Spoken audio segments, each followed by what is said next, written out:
Hey everybody, welcome back. So today we're going to be doing some science in Big Ambitions. We're going to test and see exactly which buildings are the best buildings to be in terms of the like A1, A2, C2, C1, etc. The building types themselves. We're going to do an electronics store as the test environment, and we're going to try to keep it as close as possible to the same traffic as each other. So we're going to try to test and see, given the same traffic, is the smallest building or the largest building going to be the best building to have your business open in? So let's get started. Let's see exactly how it works. And here we go.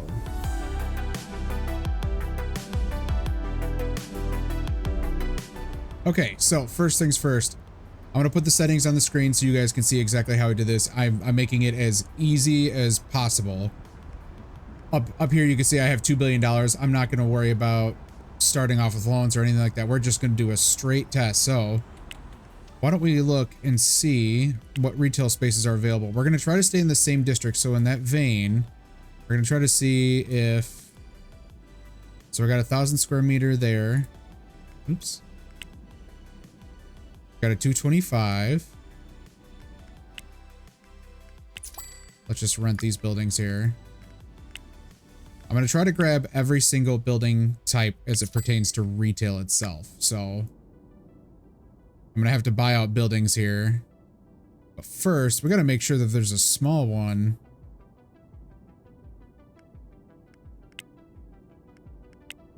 in Midtown, or else we're going to have to change districts here. Okay, guys, so I unfortunately had to go across multiple districts to achieve this goal, but I wanted to show you guys at least. So I've got basically around 40 to 43, I think is the highest. I'll have to double check that. We'll see here in just a second, but I have the 40s for my traffic index. So I have a C2 at 40 in Lower Manhattan, an A1 at 41 in Lower Manhattan, and finally another in Lower Manhattan here, 43 with a C1. So these three will be our control for those three. And then we have our D2 at 40. And then finally, once again in Lower Manhattan at 40, we have our 1,000 square meter M1. And that should cover all of them. So there's A1, A2, C1, C2, D2, and M1, which is all the retail types. So given that all the traffics are incredibly similar, I mean, the variance is so minimal, it's ridiculous. But given that fact, which one of these is going to be the most efficient overall? And will it actually make any difference as to whether or not this traffic index is going to inhibit the capacity? So what I need to do next is I'm going to do a basic, like bare minimum. I'm going to paint every wall and every floor exactly the same, so they all start on the same exact point. I'm going to hire all the, like the same percentage for all the employees. I'm going to make sure all of them are the same. So 100% in this case. I'm going to make sure that they sell all the same products, and I'm gonna obviously make sure that their capacities are met, but I'm gonna try my best not to exceed those capacities. I know that doesn't make much sense, because can it even exceed that? I don't know, but I'm hoping that if I keep the capacity similar in terms of the overflow of it, you know how you can have like, oh, 80 out of 75, stuff like that. If I can keep it as similar as possible, that reduces the chance that somehow, let's say magically, we don't even know this, but let's say magically in the background, if you have 80 out of 75, maybe it gives you a little bit extra incentive to get more customers. I don't know. I don't know how the background works on this. We're just going to try to make sure to keep this as similar as possible. So let me get on that, and we will see what the first day looks like. Okay, folks, we are good to go. So I'm going to show you each building, what they look like. And then I'm going to show you what I did in order to get everything prepared and set. So to start with, let's go into electronics store C1. For every layout, I kept the same exact walls and the same floors as well. Every store has a speaker. Every store has dome security cameras, panels, and the appropriate amount of shopping baskets and tables, and obviously cash registers. Now, I know I mentioned earlier I wanted to keep at least as minimal as possible the overage from certain furniture and whatnot. It was impossible, but all of them benefit from it, if that's even a benefit at all. So I guess we'll see. I have every single store except for the M1 store stocked exactly the same. I had to obviously stock more at the M1 store just because of the sheer amount of tables. So I doubled their stock. So M1 is doubled versus the rest of the stores. I will show you how much that is here, but first I'm going to head over to the next store. All right, the next store we're in is the A1, and it's simple like this. Same thing, same stock, everything. That stock amount is 300 Artie Fish phone, 300 Artie Fish smartwatch, and 4,000 paper bags on every single store, again, except for the M1, which is just double. So the reason why I chose Artie Fish phone and smartwatches is all the districts have a demand for it, and I can very easily just control the, the product and whatnot. So if one of them goes out, I can at least switch to another one eventually. But I just basically wanted to have at least a couple products, but not all the products, just to have so many different variables of market demand. The demand for the Artie Fish phone and smartwatch is roughly similar. Now, actually, this one just went up literally today, so whatever. But these were very similar for the most part. And that seems to be the case in most of the districts, which is what I want. I wanted this to be as similar as possible. Garment, for whatever reason, has a higher demand. So, whatever. So Garment might be the outlier on this experiment, but we'll see. There's only one business there, so hopefully it's not too much of an outlier. Anyway, let's head on to the next nearby business here. All right, so this is the C2 type store. Again, it's going to be incredibly similar because it's just as basic as I can possibly get it without any extras, anything else. I failed to mention, by the way, on all the interiors, the score is 100% with these walls and flooring. In fact, the walls I chose were the brick, and I just chose gray. And then I chose the white marble for the floor for every single business. Now, I do also have all these places blueprinted, so I called them test, like the type of business, the C2, and then testing BP with my name on it as well. You should see them in the workshop. Although they're all gonna have nothing in them, I think it's just the best way to start, because it's hard to blueprint exactly what you want. So it's better to just put in, everything for each test that at least I'm going to do, and if you guys eventually want to do as well. Anyway, I'm going to head over to the next business and meet you guys there. So this is the M1 location. You can see it's very basic and straightforward, like the other locations are going to be, and the other ones I'm going to show you. But just 8 display tables for each product type. Again, Artie Fish phone, Artie Fish smartwatch. Very, very simplistic. I had to cannibalize this particular location. In fact, let me get rid of this. This is what I had to do by hand, all these. I totally forgot that I could actually just terminate my contract with the business, because I bought this place out. This is the only one this is the only location rather I couldn't just rent. So I bought it out, but I forgot I couldn't, or I can terminate the contract with the rental and then re-rent, and it will sell everything that was inside. But something for future reference. I don't have a blueprint for this particular type of store, but I mean, you guys can imagine it's very simplistic. Like I said, I'll put them up on Steam Workshop if you guys really want to use them for your own testing. Anyway, let's head to the next location. All right, and we have the unique D2 type location. Once again, straightforward, and it is blueprinted. Last but not least, we have the A2 location here, and this is in the Garment District. The prior location was actually in Murray Hill, by the way. The other three, or other four, excuse me, are in Lower Manhattan.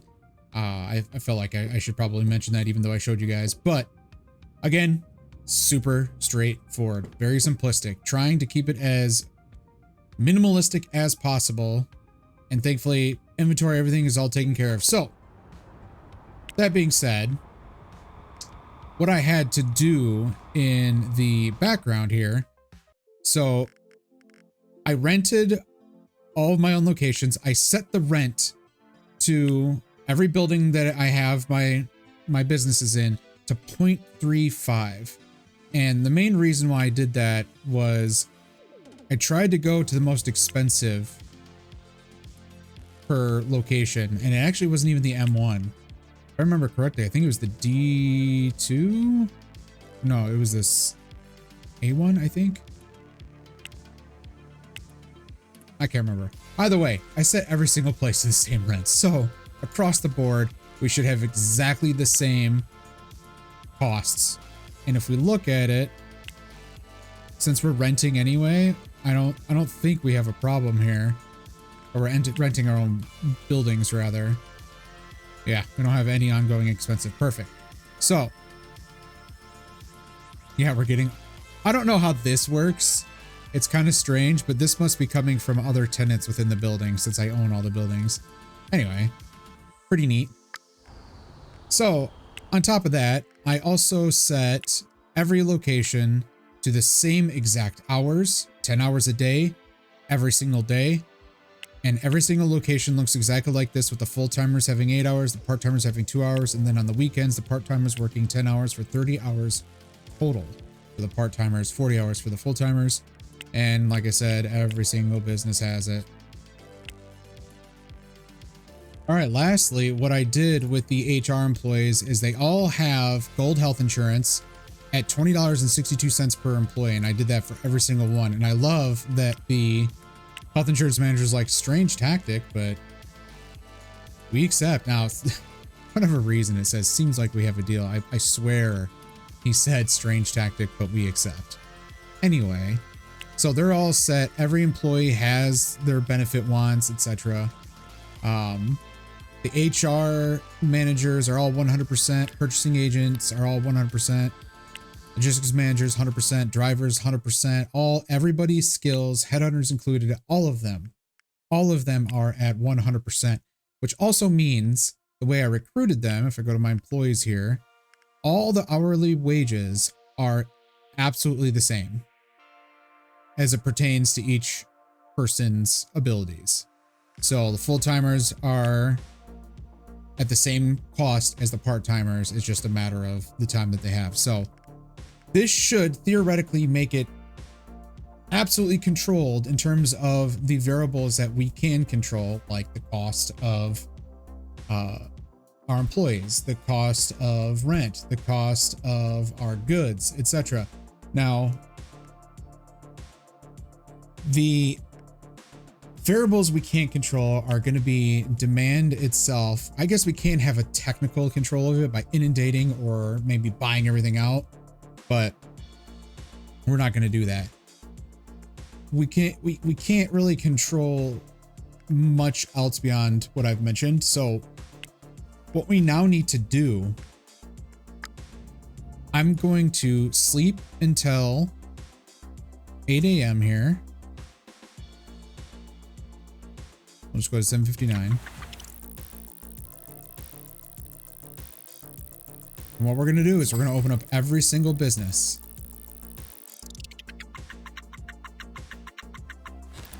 Pause so it doesn't go forward anymore.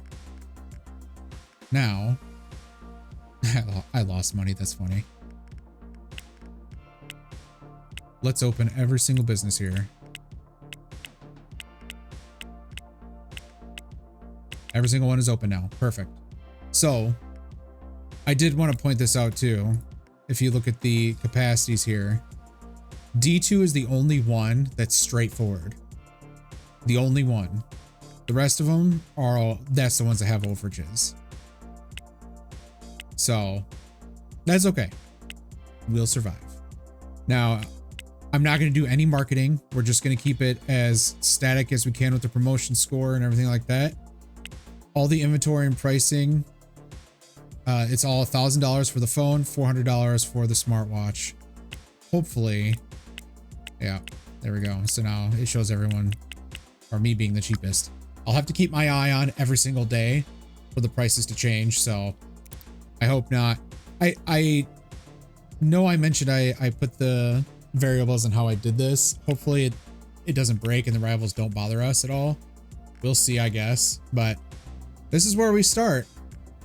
I hope that we can figure out exactly how well things are going to go and that we find a best business fit, at least I guess specifically for electronic stores. Anyway, let's get the next day going to see our first day's results. Okay, so we are on our first day of business and quite strange. So our C1 store lost money for some reason. It didn't sell much of anything, unfortunately. So we lost money at the C1 store, but we made money everywhere else. And well, as we obviously are going to see, the M1 store is certainly going to make the most money, but what we're really looking at is the efficiency of it. So if we look at our D2 store to start with, we had a capacity of 40 per hour and we had one customer per hour that we actually even had customers. So we only had 8 customers yesterday. Not very good. Let's see what we have here. This is our A2 store. We had 4 customers or 3 customers. C2, 8 customers once again. A1, 3 customers once again. Seeing a pattern here. M1, 15 customers. And C1 only had 2. 2 customers. Amazing. Well, looks like we're good on pricing. Inventory and everything is okay. Let's get a few days under the belt and let's see what happens there. All right, folks. So we have a few days under our belt now. So as you can see, the costs of each store have, or rather the profits of each store have gone up, thankfully.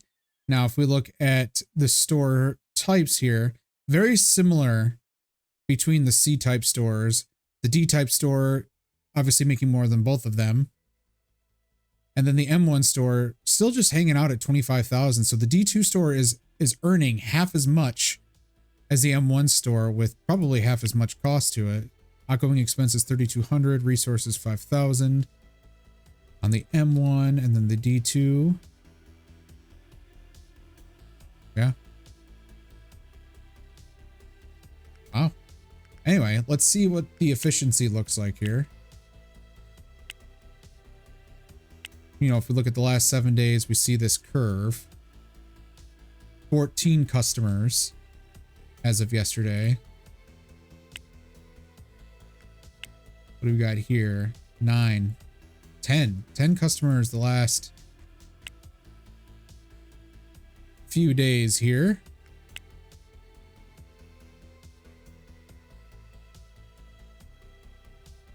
Looks like the C2 store is struggling a little bit. The A1 store also. The M1 is definitely not meeting potential. And then the C1 is probably the best growing out of all these, it looks like. If I'm seeing that correctly. Yeah, it is. This would be a close second here. So the D2 and the C1 are growing the best. Now, I'm aware that it's likely due to our product demand. So demand is still roughly the same as before in the garment district, but in Murray Hill, it's about floating around the same as well. Lower Manhattan, oh, all right, no, it's still roughly the same. We're actually looking pretty good on that regard. I'm glad to see that the demands haven't fluctuated too much. It has only been like 4 days, but that's good. I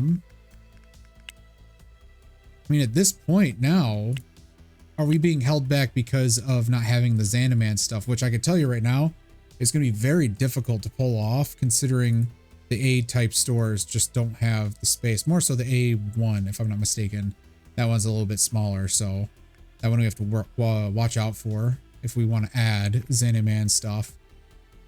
We are, however, at least personally speaking, we're doing pretty decently relative to, you know, what we have to offer.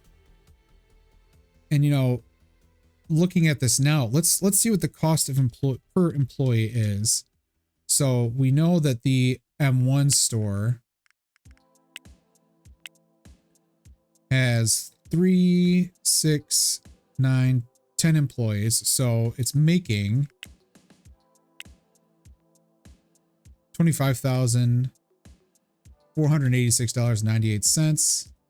That's roughly $2,548.69 per employee, which is it's not too bad.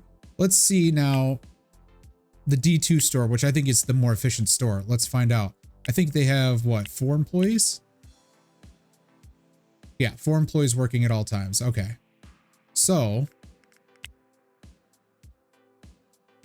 $12,453.56 divided by 4, $3,113.39 per employee is generated at this location. So right now, the D2 store is much more efficient than the M1 store. Now let's look at the C1. I believe they also only have 4 employees. Correct. Okay. So $2,648.24, which is just slightly over the M1. The A2 store, however, the A2 store is most certainly going to be the most efficient. They have 3 employees. 3. So right now, at least, $10,778.14 divided by 3 employees makes $3,592.71 per employee generated. Much, much more efficient. The A1 store is not doing so well. I think this might be a measure of the fact that they're all in the same district, which I'm sure you guys will probably agree that it hurts the businesses being all together, but kind of stuck in that regard, I would say. I mean, I probably could figure it out elsewhere, but I guess I guess we could check that out, to be quite honest, and see what we can do about that. But right now, I mean, we're looking at some pretty good efficiency here amongst the A2 and D2 stores. Now, it's too bad that there aren't as many D2 locations as, you know, I'd personally like, but there are plenty of A2 locations, so you could get a measure of how well these places can do across the board, across all the types of businesses that we have available to us. So let's get some more days under the belt and go from there. Okay, guys, it's day 27 in game, and we are looking at pretty much similar results. However, the D2 location has gone down quite a bit. Now, again, I think this is a measure of market demand, something that we can technically, but not really control. So right now, I would say the most efficient store that you could possibly open is the A2 type store. If you're looking for the best entry level type of store to begin your big ambitions career in, I would most certainly start with the A2 location types always. This store has been incredibly consistent, and as you can see here, it has had the same income every single day. I mean, it's just without fail. It has been selling exactly the same things over and over again. And I'm not sure exactly why. It's a bit strange, but that's what's happening. Now, this may not be the same on any other type of business. We're starting with electronics because it was requested. And the person that requested it had mentioned that they could be good for testing simply because they're controlled much easier. They're not like a huge variable swing that you would see in like fast food locations or nightclubs, etc., etc. So I think that this is the best place to start our measurement in, but I would be interested to see if you guys want to see the other businesses with the same type of testing that I've just done. Very simplistic. We're not doing anything super in depth. It's just seeing this right now tells me that A2 type stores are overpowered for their size.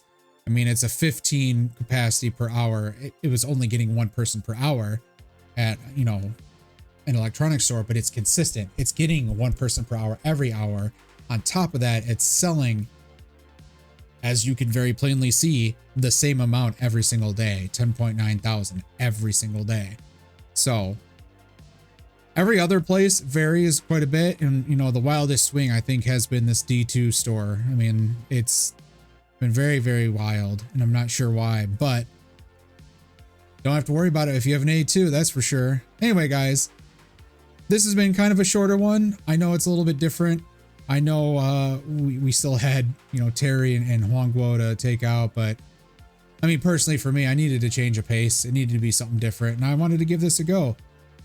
So yeah, let me know if you guys want to see any other businesses, or if you want to see all of them. I could try to do all of them, kind of like this video, and, you know, kind of give you just a heads up of what things look like in this regard. But yeah, if you like the video, give it a thumbs up. Obviously, if you have not done it yet, subscribe down below. I truly appreciate it. We just crossed over 700 subs. It's been a while since I've said, you know, the last 100, but it's pretty awesome. We're getting closer to 1,000 every single day. And I truly appreciate you guys doing that for me. Anyway, guys, I will see you on the next one. Bye-bye.